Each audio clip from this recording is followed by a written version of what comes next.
안녕하세요. 근본 리뷰의 김근본입니다. 오늘은 제품 리뷰가 아닌 축구화 사이즈에 대한 정보를 드리고자 합니다. 제가 알려드리고자 하는 부분을 다룬 적이 없는 것 같아서 이 영상 보시는 분들은 분명 얻어가는 게 있을 겁니다. 바로 시작합니다. 대략 2000년대부터 축구화를 신어온 분들에게 더욱 두드러지게 나타나는 브랜드에 대한 선입견이 나이키는 작고 아디다스는 크다입니다. 과연 그럴까요? 결론부터 말하자면 이 속설은 틀립니다. 스포츠 양대 산맥인 두 거대 브랜드는 모두 아시아 기업이 아닙니다.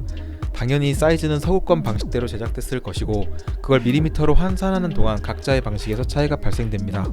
그래서 나이키와 아디다스에서 각각 275mm를 산다면 실제 UK 기준으로는 서로 다른 사이즈가 됩니다.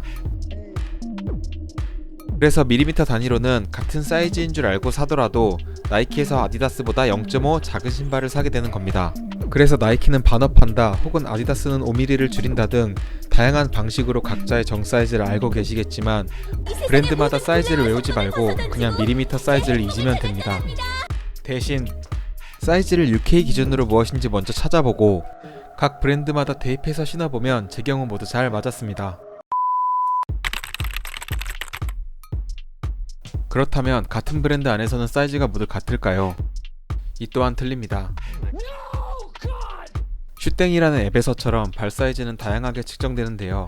브랜드 내에서도 사일로에 따라 특성이 천차만별이기 때문에 다양하게 직접 신어보는 것이 제일 중요합니다. 예를 들어볼까요? 손흥민 선수가 신어서 국내 팬들에게 너무나 익숙한 X 스피드 플로우와 곧 출시되는 프레데터 엣지를 비교해보면 토박스 부분의 높이차가 상당한데요. 이처럼 육안으로도 확인되는 내부 공간의 차이가 있기 때문에 같은 브랜드니까 단순히 길이로만 생각해서 동일 사이즈로 고른다면 실제 체감 사이즈는 상당할 수 있습니다.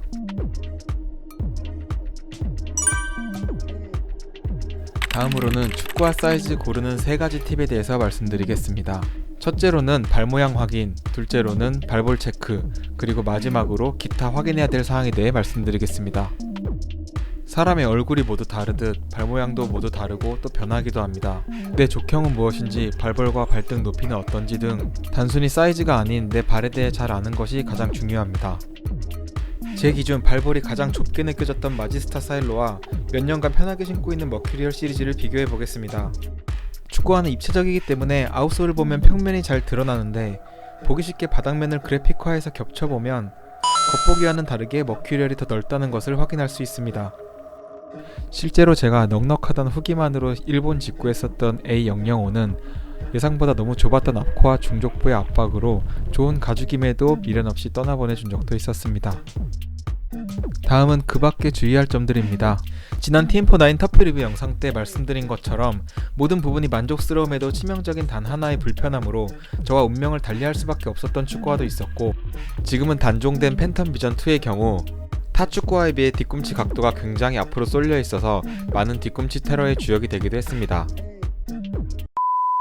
학창시절부터 축구화를 정말 많이 고민하고 사고 신어보며 느낀 점은 뛰어난 선수는 절대 장비 탓을 하지 않을 거란 거지만, 그럼에도 10년 가까이 단종된 모델을 고집하는 토니 크로스를 보며 누구에게나 운명 같은 축구화는 있는 법이라는 생각이 들고 축구만큼이나 그걸 찾아가는 과정도 재밌다는 겁니다. 궁금하신 점이나 사이즈 질문 있으시면 댓글로 남겨주세요. 아는 범위 내에서 성심성의껏 답변해 드리겠습니다. 감사합니다.